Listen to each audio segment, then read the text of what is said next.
আমরা যখন উপস্থাপনা করি তখন আমরা কি শব্দগুলো ব্যবহার করি? প্রথমে বলো তো।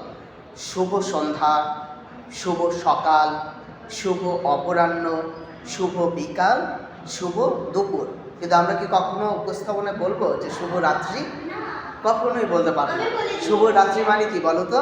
আমরা যখন ঘুমাতে চলে যাই তখন আমরা এই কথাটা বলি শুভরাত্রি। হ্যাঁ, তারপর কীভাবে বলতে হবে? যে শুধু দর্শক মণ্ডলী সবাইকে জানাই প্রীতি ও শুভেচ্ছা। আমাদের আজকের এই অনুষ্ঠান হচ্ছে দুটি ভাগে ভাগ করেছেন। একটি হচ্ছে সাংস্কৃতিক অনুষ্ঠান এবং মতবিনিময় সভা। পুরোটা অনুষ্ঠান জুড়ে আমি আছি কে?